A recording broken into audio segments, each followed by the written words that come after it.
अक्षय तृतीया सरल पूजा विधि वीडियो में जानेंगे, साथ ही कुछ सामग्री इत्यादि की भी जानकारी वीडियो में लेंगे, तो अंत तक वीडियो में बने रहिएगा। जैसे कि अक्षय तृतीया श्री परशुराम जयंती के स्वरूप में भी जानी जाती है। परशुराम जी जो कि श्रीहरि विष्णु के ही स्वरूप है, माता लक्ष्मी का पूजन किया जाता है और इस पूजा में श्रीहरि विष्णु का भी पूजन का विधान है। साथ ही कुबेर जी महाराज की पूजा की जाती है। अगर आपके पास श्रीहरि विष्णु की प्रतिमा फोटो माँ लक्ष्मी के साथ है तो उन्हें विराजमान कर लीजिए और साथ ही आपके पास जो है आप पूजा करना चाहते हैं तो श्रीहरि विष्णु के स्वरूप श्री परशुराम जी की भी पूजा कर सकते हैं, नहीं तो श्रीहरि विष्णु की पूजा ही इसमें पर्याप्त है। साथ के साथ आप सभी आवश्यक रूप से इस पूजा में हल्दी ले लीजिएगा, कुमकुम ले लीजिएगा और साथ ही एक जल का लोटा रख लीजिएगा।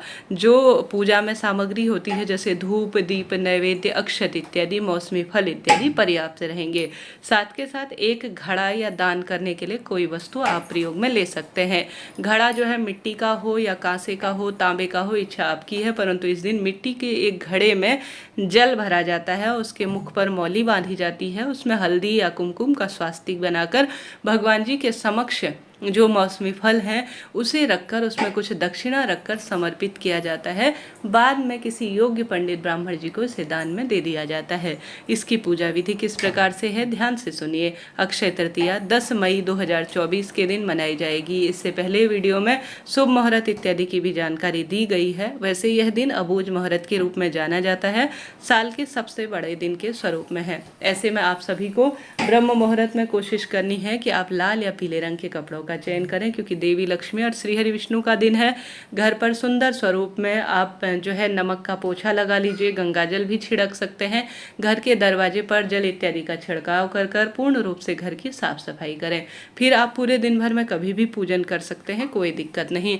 आप एक जो है मंदिर के पास ही चौकी विराजमान कर लीजिए जिसमें आप प्रतिमा फोटो विराजमान कर लीजिए। श्रीहरि विष्णु और माता लक्ष्मी की संयुक्त पूजा करें। सबसे पहले पूजा में गणेश जी का आवाहन करें।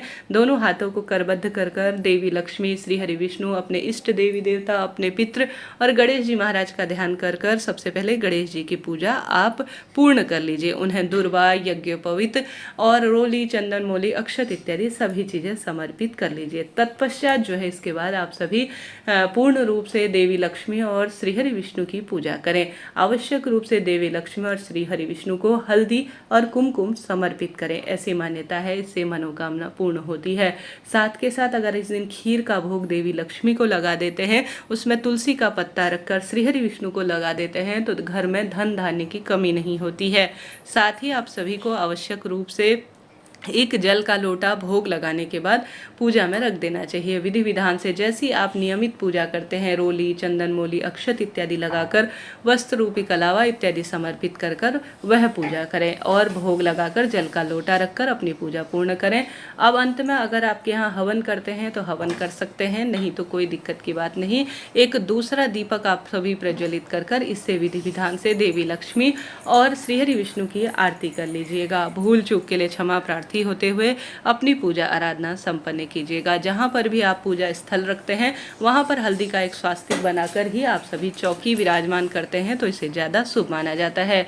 साथ ही आप सभी को जो मिट्टी का या कांसे का या पीतल का जो भी घड़ा लिया है, जैसा मैंने शुरू में ही बताया, उसे पानी से भरकर या अनाज से भरकर, जैसे इसमें अनाज के दान की भी महत्वता है, जल के दान की भी महत्वता है, तो जल दान करना चाहते हैं इस दिन किया गया कोई भी चीज का दान अक्षय रहता है, अर्थात किसी भी स्वरूप में कई जन्मों तक यह क्षय नहीं होता, ऐसा शास्त्र वर्णन कहता है। तो आप सभी को कोई ना कोई वस्तु दान करनी है। 11-21-51 रुपये, कुछ अन्न का दान, कुछ जल का दान, थोड़ा सा वस्त्र इत्यादि अपनी क्षमता सामर्थ्य अनुसार दान में दीजिएगा। इस तरह से आप सभी को यह पूजा आराधना कर लेनी है। साथ के साथ आप सभी को इस दिन आवश्यक रूप से घर के दरवाजे पर एक स्वास्तिक हल्दी कुमकुम का बनाना है। घर की रसोई में भी अक्षय तृतीया के दिन स्वास्तिक बनाएं।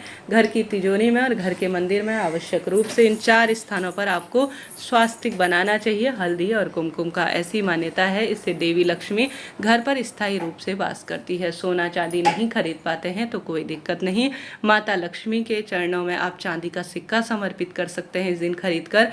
कौड़ी खरीद सकते हैं, कमलगट्टा खरीद कर ला सकते हैं, नमक खरीद कर ला सकते हैं, धनिया खरीद कर ला सकते हैं, झाड़ू खरीद कर ला सकते हैं, शंख खरीद कर देवी लक्ष्मी को समर्पित कर कर आप इन सभी को अपने कार्य में ले सकते हैं। तो इस तरह से आपको सरल सी पूजा रखनी है, जो कि बहुत सरल होती है, कुछ खास इसमें प्रक्रिया नहीं होती। कलश स्थापना करना विशेष आवश्यक नहीं है, बस आप एक जल का लोटा रख दीजिए और हल्दी, कुमकुम समर्पित इत्यादि आप माँ के चरणों में कर सकते हैं। बस यही सरल सी पूजा विधि है। इसके अलावा आप इसे विस्तृत स्वरूप में करना चाहते हैं तो कर सकते हैं, नहीं तो साधारण सरल सी पूजा भी परिपूर्ण मानी जाती है। तो इस तरह से यह जानकारी थी। इस दिन आप सभी को आवश्यक रूप से, जैसे मैंने शुरू में बताया, कोई ना कोई नई वस्तु घर खरीद कर लाते हैं तो शुभ है। कोई भी वस्तु दान करते हैं पितरों के निमित्त या अपने घर परिवार की समृद्धि के लिए, तो भी इसे शुभता के रूप में जाना जाता है और परिवार में खुशियां बनी रहती है, ऐसी मान्यता है। तो इस तरह जानकारी थी। कोई प्रश्न हो चैनल से संबंधित, वीडियो से संबंधित, पूछ लीजिएगा।